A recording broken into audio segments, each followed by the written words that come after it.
المصطفى بمقاصدنا واغفر لنا مضى واسع الكرم يا رب بالمصطفى بمقاصدنا واغفر لنا مضى واسع الكرم استقبلها خيبة من حسبنا رضا أصبحتها الرضا من ظلها الشيم يا ربي المصطفى المقاصدنا واغفر لنا مضايا واسع الكرم كأنها الخوض يبدو الوجوه من الأسر الشيطان الرجيم بسم الله الرحمن الرحيم الحمد لله رب العالمين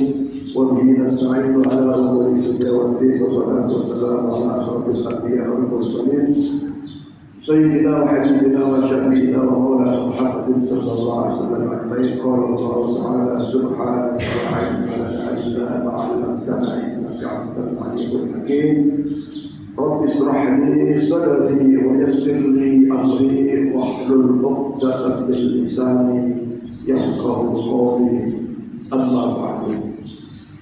Hadirin hadirat Bapak Ibu jamaah masjid Al-Islam, wabil khusus jamaah sholat subuh terus yang istiqomah mengikuti kuliah subuh. Alhamdulillah, syukurillah, ungkapan yang senantiasa kita panjatkan kepada Allah, rasa syukur kepada Allah atas berbagai kenikmatan yang Allah berikan kepada kita.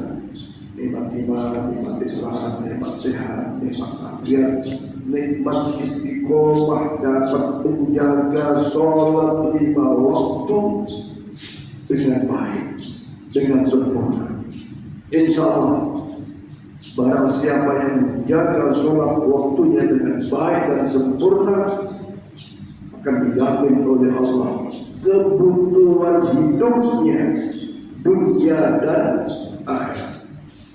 Sekali lagi, kama qala qail, barang siapa yang menjaga sholat 5 waktunya dengan baik dan sempurna, Allah akan jamin kebutuhan hidupnya dunia dan akhirat, dan insya Allah akan mendapatkan balasan surganya Allah Subhanahu wa Ta'ala dan syafaat dari Rasulullah Muhammad Sallallahu Alaihi Wasallam. Alhamdulillah ibu sekalian, tambah ahad setiap pekan kuliah subuh jamaahnya nambah. Ini satu hal yang menggembirakan, karena begini ya, langsung saja kepada materi yang ingin saya ingatkan kepada diri saya dan sesungguhnya ketahuilah bahwa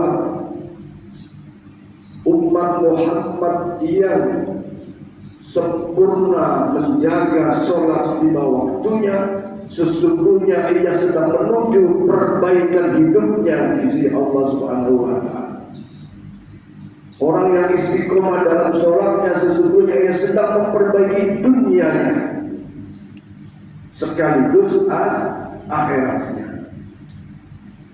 Tentu saja makhluk mukhalafah. Sebaliknya, orang yang enggak mau dunianya baik, orang yang tidak tercukupi dunianya dengan baik, berarti dia tidak menjaga kesempurnaan sholat 5 waktunya. Pertanyaannya, yakin gak sih kita? Orang sekarang kan banyak menggunakan logika. Wah, kalau saya di masjid terus, saya sedikit sholat asar, zuhur, asar, maghrib, kapan kerjanya? Kayak gitu ya. Karena kan gitu, kalau nggak kerja nggak punya duit. Ada nggak orang nggak kerja nggak duit? Banyak loh, banyak. Nggak kerja nggak duit. Udahlah kerjanya sedikit, duitnya banyak. Betapa banyak di antara kita, di saudara-saudara kita kerjanya susah, payah, panas-panas, berat, tenaganya luar biasa, dapatnya cuma segitu. Banyak saya Pak Wayan punya anak buah banyak. Kerja dari jam 7 sampai jam 9. Wah, ngaduk semen pasir. Wah, manggul ini, manggul itu. Dapatnya berapa coba? Ya, tapi ada orang kerjanya ya, malah kerjanya di tempat yang atur, kerjanya sebentar, duitnya banyak. Oleh karena itu, hadirin sekalian, mari ya,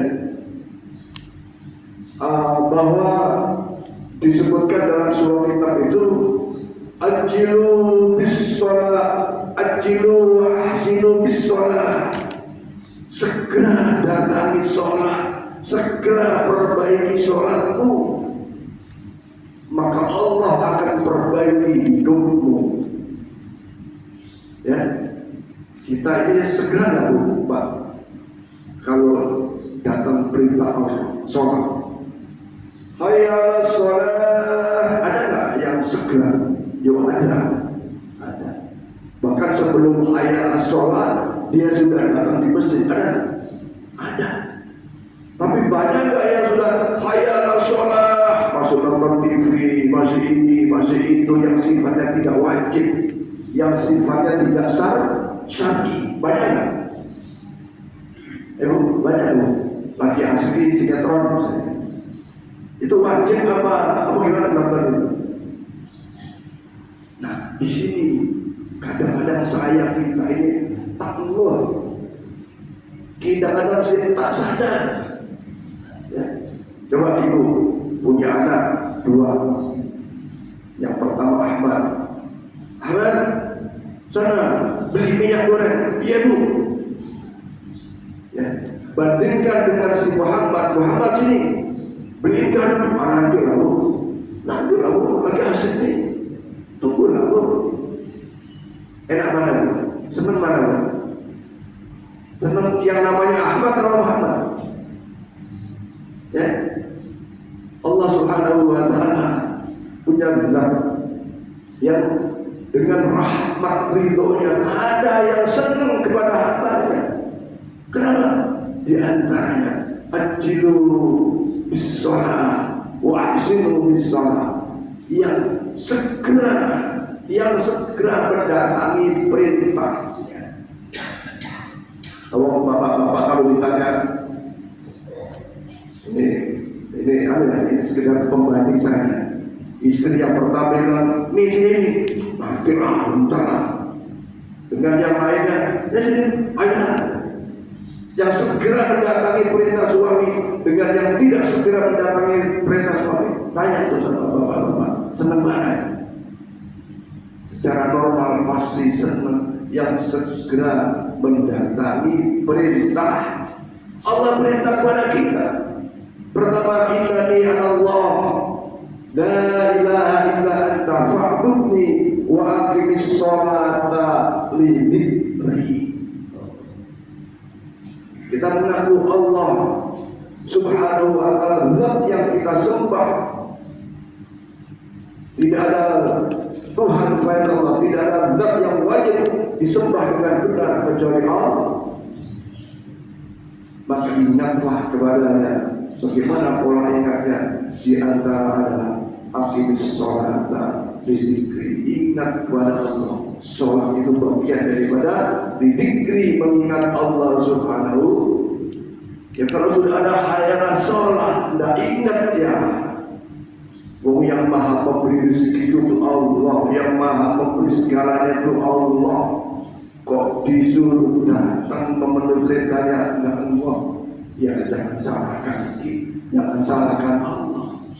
Walaupun Allah itu ya tidak bisa diperintah, tidak bisa. Ya Allah tidak bisa seperti harus tidak bisa. Maka kalau berdoa tidak boleh memaksa. Ya bahwa semua Allah punya hak prerogatif. Doa itu diijabah atau tidak itu terserah Allah Subhanahu wa Ta'ala. Tapi sesungguhnya Allah Maha dan segala Maha memenuhi hajat-hajat hamba. Ayo perbaiki kecepatan kita dalam memenuhi perintah Allah. Terutama saya, keluarga saya dan kita. Kalau kita sudah segera memperbaiki kecepatan datangnya perintah Allah, ya tentu saja tadi contohnya sholat.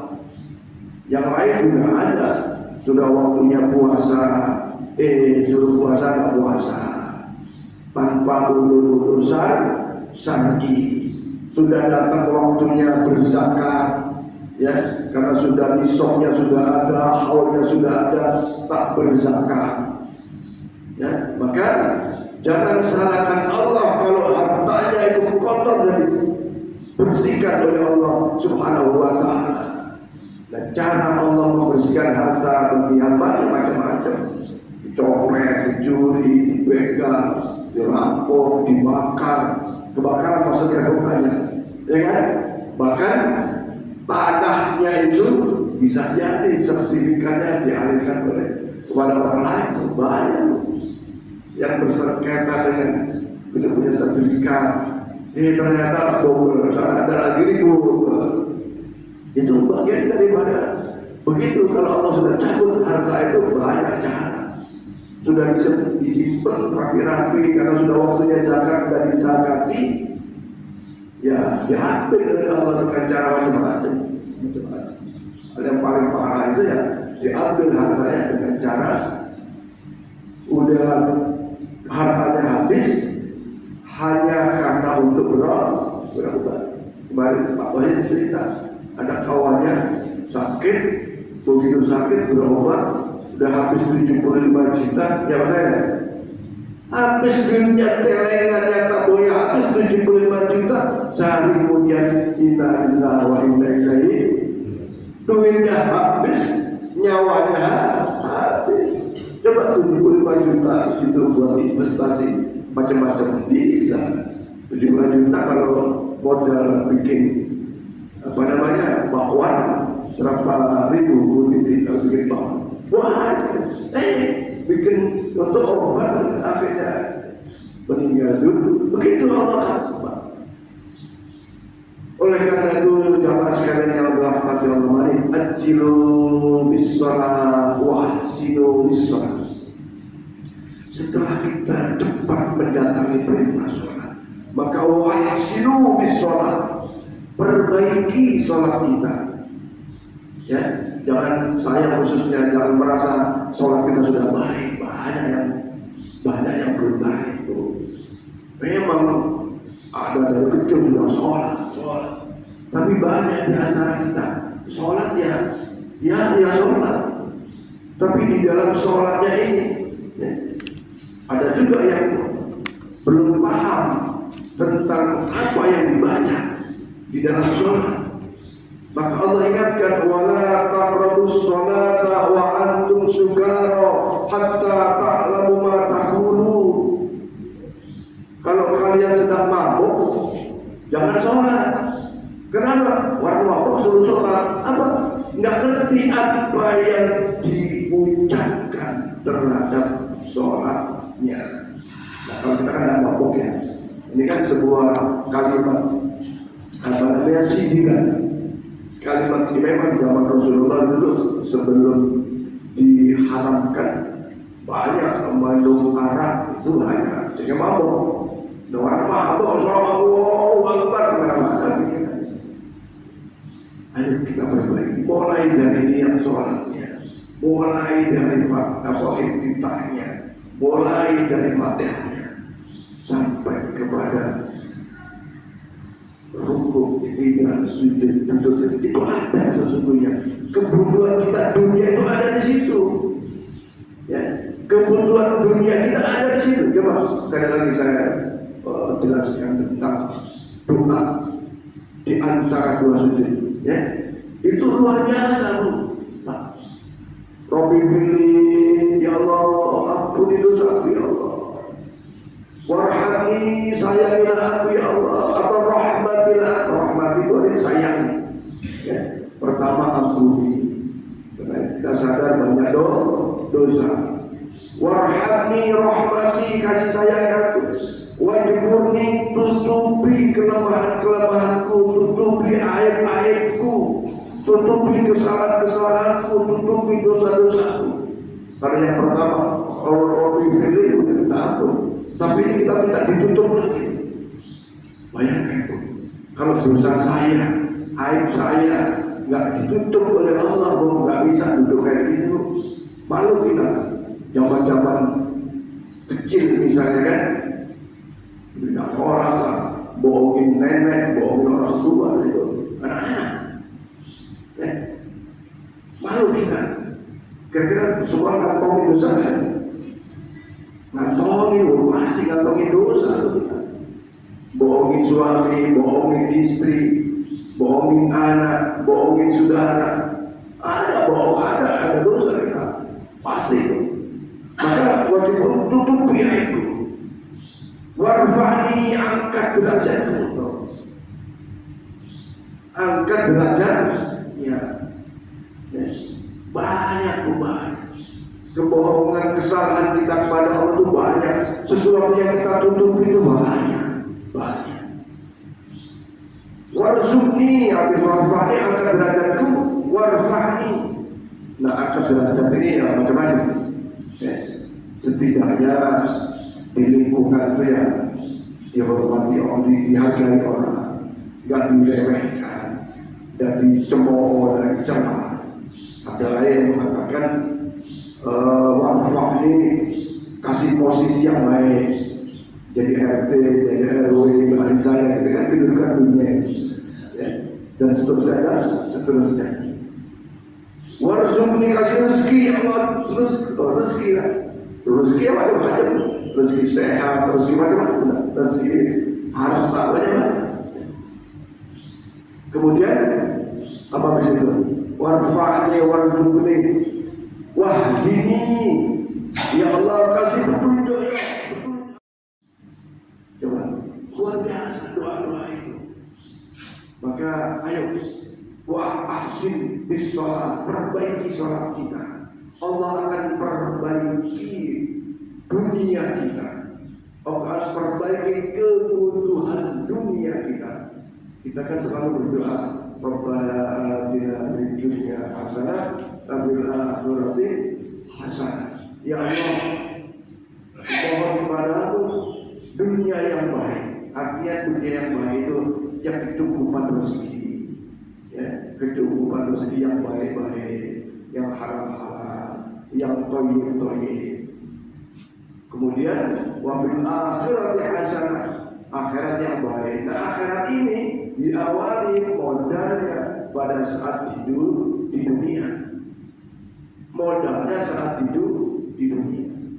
Karena modal dunianya sudah baik, ibadahnya baik, sholatnya baik, maka dipastikan wakina adalah akan terhindar dari azab-azab neraka. Oleh karena itu, memperbaiki sholat ini, ibu-ibu sekalian, bapak-bapak sekalian, ya sesungguhnya mudah, ya, mudah diucapkan, ya, ada sebagian sulit dikerjakan, yang berkaitan dengan hati, hadirnya hati dalam sholat ini yang kadang-kadang rada sulit kalau nggak kita biasakan. Sering saya bilang, kalau tidak mungkin Pak Rokat semua khusyuk, tidak mungkin. Cari momen-momen yang bisa khusyuk. Nah, setidaknya ibu bapak belajar lagi di rumah. Apa ya artinya Rabbi firli warhamni wajburni warfa'ni? Apa ya artinya Subhana Rabbiyal azim wa bihamdi? Apa ya artinya Subhana Rabbiyal a'la wa bihamdi? Apalah artinya daripada surah Fatihah? Apalah artinya inna sholati wa nusuki wa mahyaya wa mamati lillahi ajr? Kalau kita sudah tahu makna itu, kemudian di dalam sholat kita sapi, insya Allah bagian dari memperbaiki sholat kita. Di samping tadi bersegera mendatangi perintah Allah Subhanahu wa Ta'ala. Nah, bagi ibu bapak yang sudah istiqomah, banyak di antara jamaah yang istiqomah, banyak. Mudah-mudahan Allah Subhanahu wa Ta'ala terus memberikan kekuatan untuk istiqomah.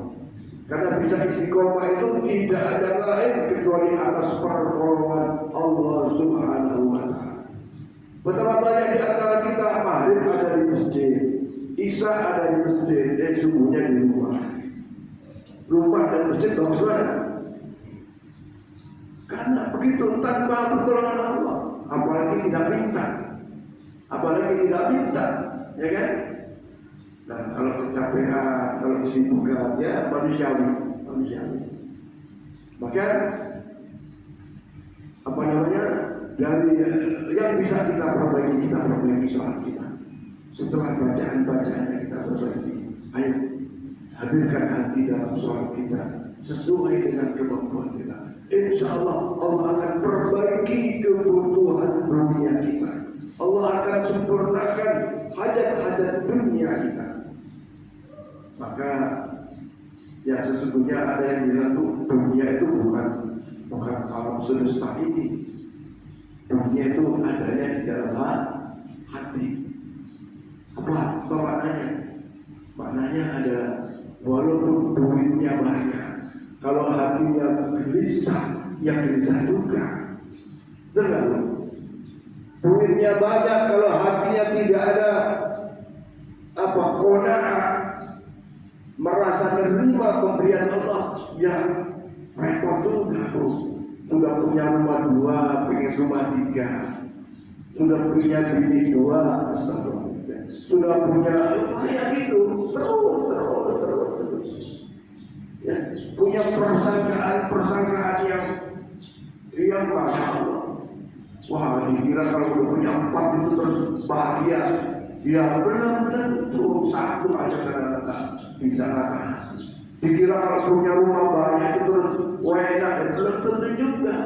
Bisa jadi, wah gimana ya rumah saya di sana, gimana. Oh bahkan sekarang punya uang di bank itu saja, kadang orang khawatir Pak. Ya kan? Tahu-tahu duitnya sudah berkurang, susut. Karena transaksi ilegal, dan itu terjadi. Nah kembali, kalau di dalam hatinya ini ada qanaah, insya Allah walaupun duitnya banyak tetap alhamdulillah. Yang ada sedikit ya alhamdulillah juga sambil terus ikhtiar. Ini tentang satu ungkapan yang mengatakan sesungguhnya orang yang sedang memperbaiki sholatnya adalah orang yang sedang memperbaiki dunianya, dan akan dicukupi kebutuhan dunianya bagi orang yang memperbaiki sholatnya. Insya Allah sholat kita dari waktu ke waktu dengan segera. Yang kedua, dari waktu ke waktu sholat kita baik, sehingga Allah akan cukupi segala kebutuhan kita, tercapailah hajat kita. Rabbana atina fid dunya hasanah wa fil akhirati hasanah wa qina adzabannar. Amin ya rabbal alamin. Yang kedua, mungkin ada pertanyaan saya. Silakan kalau ada yang ditanyakan.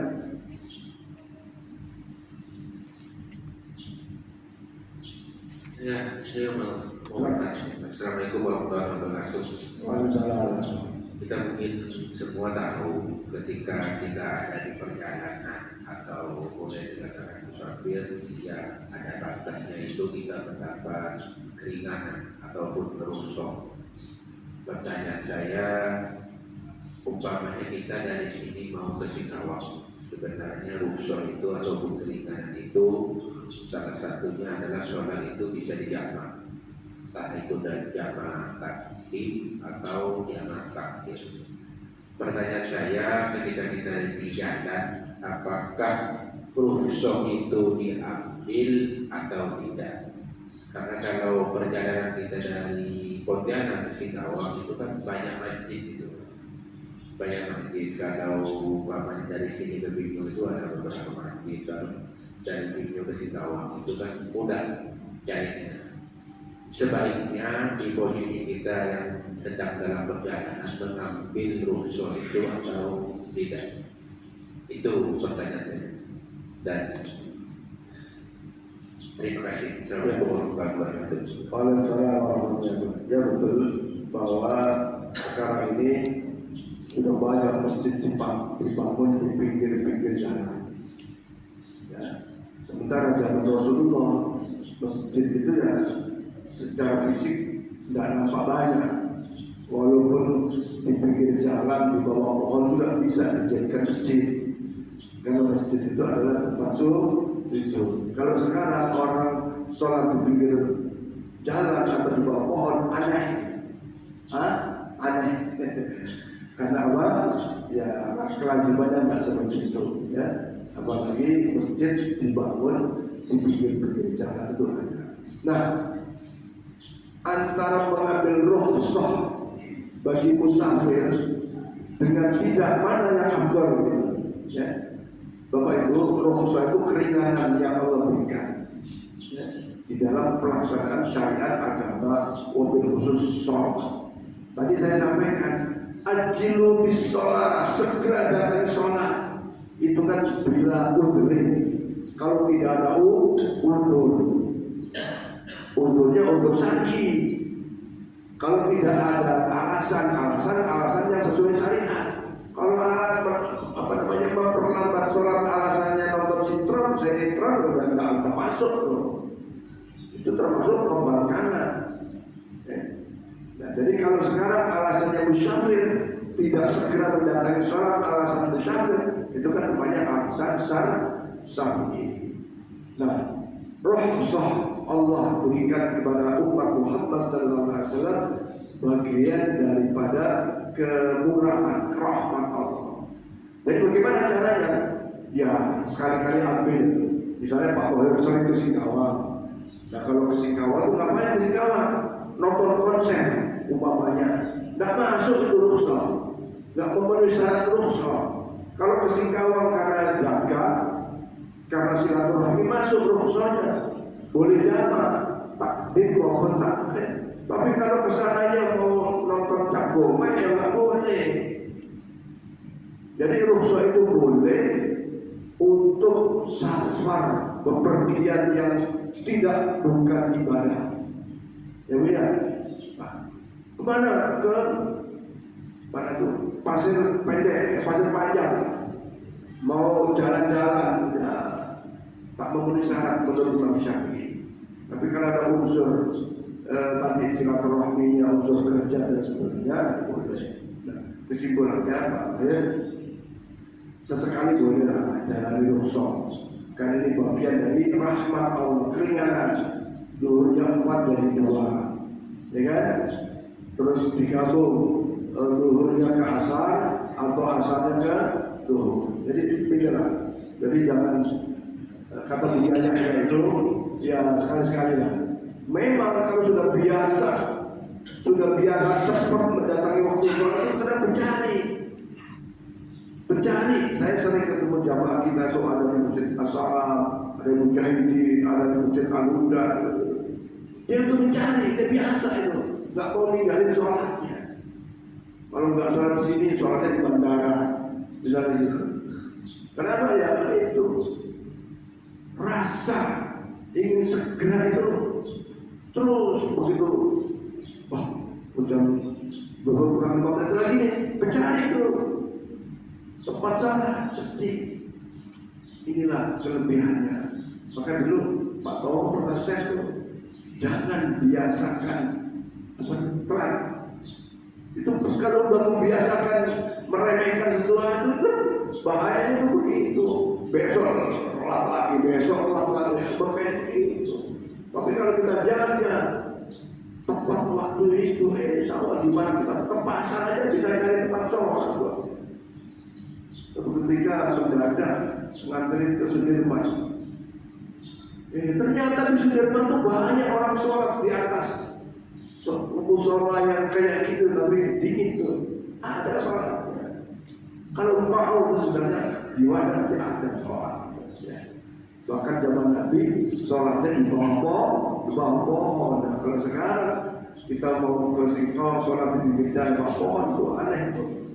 Ya. Saya kira gitu. Ambil di sana. Silakan yang lain. Ibu dulu. Bagaimana anak-anaknya nanti kita anaknya subuhan gitu. Nah, anak remaja kita, anaknya sudah balik, ya, bahkan yang belum balik pun dilatih untuk bangun sholat.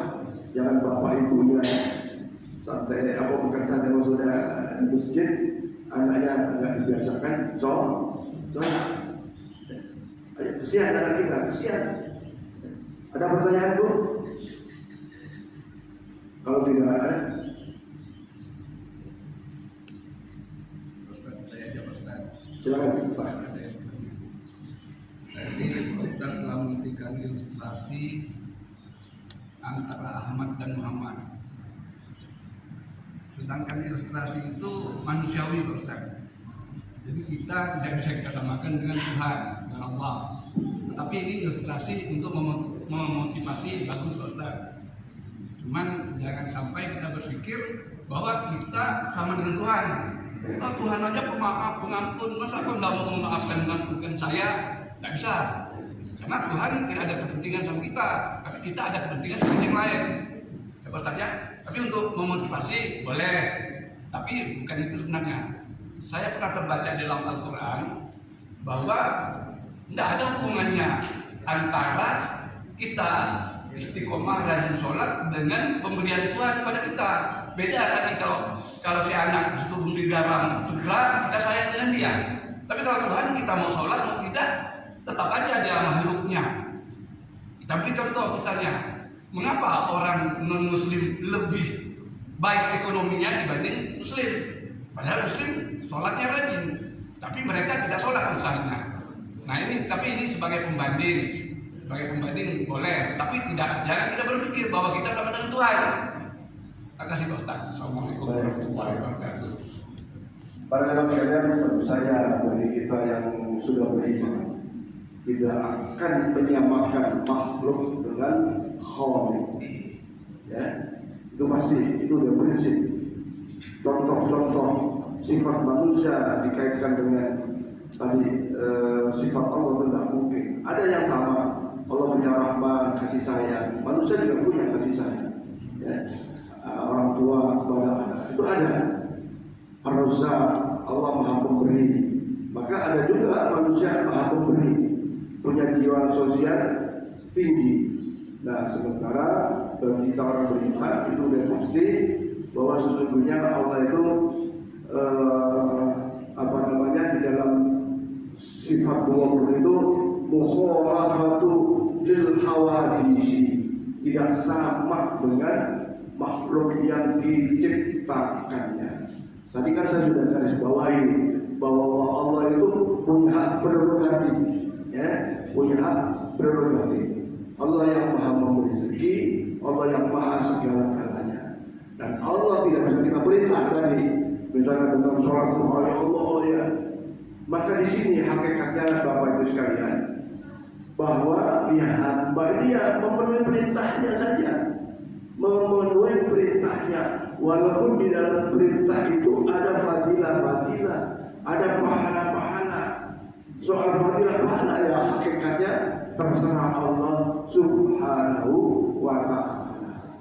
Nah, jadi bahwa Allah memberi rezeki bagi hambanya yang sholat duha wajib ya ada. Tapi hakikatnya itu kehendak Allah. Sholat duha bagian dari ikhtiar manusia. Sama Ibu, kata para ahli sufi itu, aku tuh nggak perlu berdoa. Nggak perlu berdoa. Kenapa? Doa Allah sudah takdirkan dulu di zaman Lauhul Mahfuz. Aku berdoa itu hanya ibadah kepada Allah. Kenapa Allah perintah ud'uni astajib lakum. Jadi ada hal yang dipahami, doa itu ibadah, doa itu perintah Allah. Ya Allah, rezeki yang banyak, yang halal, yang banyak. Ya Allah, sehatkan. Kalau Allah sudah berkehendak menyehatkan saya, tidak perlu doa itu tidak apa-apa. Tapi ketahuilah, doa itu perintah Allah. Ya kita melaksanakan perintah aja. Orang sholat gak sholat itu juga terserah Allah menghukuminya. Tapi jelas bahwa sholat itu perintah Allah. Jadi kalau tadi yang saya sebutkan Ahmad dan Muhammad, bagian dari memudahkan pemahaman bagi kita yang kadang-kadang itu kalau nggak ada anak Allah itu kadang-kadang rada susah memahaminya gitu. Bukan menyamakan perasaan hamba dengan Allah, bukan.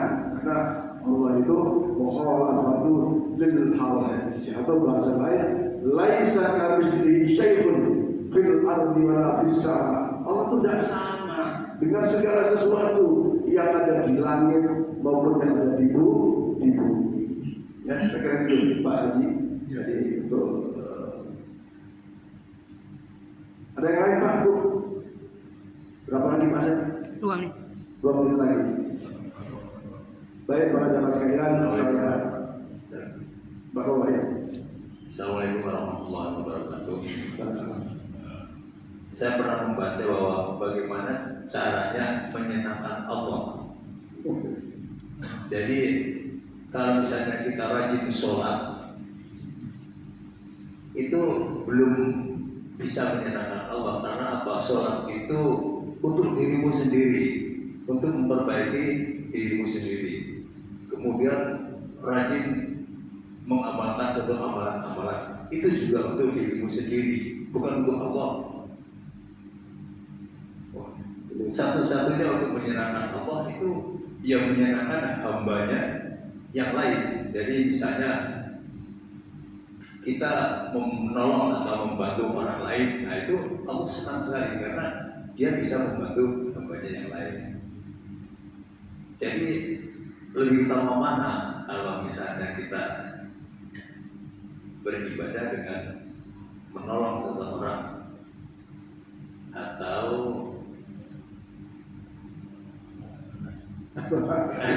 ya, jadi itulah kira-kira. Jadi begini Pak jamaah sekalian. Ya. Jadi kita ambillah misalnya dari sifat rahman Allah. Ya. Allah maha kasih sayang kepada hambanya. Kalau ada hambanya yang juga punya sifat kasih sayang kepada sesama, itu pasti Allah ridho, pasti Allah senang. Itu salah satu. Bahkan saya bilang manusia hambanya juga bisa punya sifat seperti sifat Allah, tapi bukan berarti sama dengan Allah. Tidak, karena Allah tidak akan sama. Gitu. Ya, kalau istilahnya itu sayang kita kan terbatas, tapi sayang Allah tak terbatas. Misalnya ada pengemis, datang ke rumah kita, namanya pengemis kan kita, ada sifat sayang kita, ada sifat rozak kita kasih. Besok datang lagi, kasih lagi. Besok datang lagi. Seminggu datang terus kita kasih terus. Nanti minggu kedua sudah, kok ini jadi langganan. Kita bisa begitu rasa kita, tapi Allah tidak begitu. Semakin banyak kita, semakin senang. Itu beda. Jadi bagaimana cara Allah ridho? Ya ikuti sifat-sifat Allah yang kita bisa. Tapi jangan merasa kita sama dengan Allah, nggak boleh. Ya. Di antara tadi bahwa bersegera mendatangi perintah Allah. Perintah Allah. Akhirnya sholat itu perintah siapa? Perintah Allah. Untuk siapa? Nah untuknya itu memang untuk diri kita. In ahsantum li anfusikum. Kita berbuat baik Bapak Ibu, mau sholat, puasa, mau zakat, mau sedekah, mau bantu orang lain, bukan untuk Allah, tetapi memenuhi perintah Allah. Manfaatnya untuk siapa? Manfaatnya untuk kita. Apa manfaat untuk kita? Nanti Allah mudahkan urusan dunia kita, Allah kabulkan hajat kita. Nanti di akhirat Allah balas kebaikan kita itu. Jangan dikira sholat untuk Allah, bukan. Allah tidak perlu apa-apa. Allah itu Ghaniyun, maha segala-galanya, maha kaya. Ya Ghani, ya Mughni, yang maha kaya dan bahkan maha memberi kekayaan. Nah kita bisa sholat, bisa itu juga karena Allah, karena pertolongan Allah. Ya saya kira pagi ini memang saya mulai agak ke dalam perbaikan dalam amalia kita, ya, supaya ya ada nilai yang lebih gitu ya, jadi tidak rutinitas. Saya kira demikian. Waktu sudah tiba. Wallahu a'lam bishawab. Mudah-mudahan apa yang saya sampaikan bermanfaat. diri saya kita semua dalam rangka memperbaiki hablum minallah kita dengan sholat, berbagai amal sholat. Insya Allah Allah akan perbaiki dunia kita dan Allah akan cukupi segala kebutuhan di dunia kita, dan mudah-mudahan Allah balas kebaikan kita di dunia ini dengan pahala besar di akhirat. Sekaligus mendapat syafaat Rasulullah Muhammad sallallahu alaihi wasallam. Al-Fatihah. Ar-Rahmanir-Rahim. Maliki yaumiddin. Iyyaka na'budu wa iyyaka nasta'in. Shiratal mustaqim. Shiratal ladzina an'amta 'alaihim. آمين آمين ربنا يا كريم وأنا يا رحمن يا رحيم محمد. اللهم بحق الفاتحة شر الفاتحة وبجاه الفاتحة وبكرامة الفاتحة وبمعجزة الفاتحة يا من لك البر يا من لا يغفر لها. ثبتنا بالإيمان، ثبتنا بالتوحيد، ثبتنا بالمعرفة من دار الدنيا إلى دار الآخرة. دعواهم يا سبحانك الله يا رب يا سلام. وآخر دعواهم الحمد لله رب العالمين. لبيك يا من أبدا الله أجمعين. إلى اللقاء والسلامة والله فينا أكبر الطريق. السلام عليكم ورحمة الله وبركاته. صلى الله على محمد صلى الله عليه وسلم. صلى الله على محمد صلى الله عليه وسلم. صلى الله على محمد صلى الله عليه وسلم. صلى الله على محمد صلى الله عليه وسلم. صلى الله على محمد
Jadi musik alas dengan bangsa Toral waktu datang ke Pontianak digoyangkan budak-budak terus kita tahu tergoyang ada budak-budak depan kodam tuh lah tengah budak puasa lah masa ini ada